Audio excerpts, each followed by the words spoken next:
In my Birchbox this month, I received 5 products to take care of my hair, skin and body, as well as this useful and sustainable tote bag that I can use for food shopping, carrying my favourite books or going on a day out.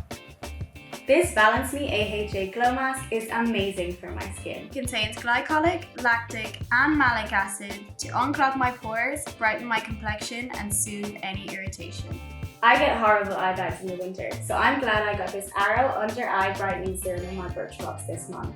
This shade Fair matches my skin tone perfectly and hides any unwanted blemishes easily. Plus, it fits in my handbag for any quick fixes when I'm on the go.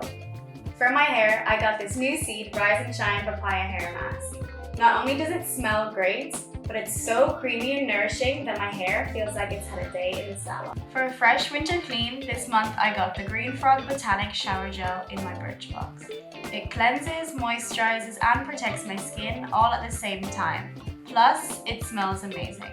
This cleansing Marcel Micellar solution is full of aloe vera and glycerin to hydrate and soothe, making it so gentle on my skin. I use this to remove my makeup at the end of the day without feeling the need to rinse after.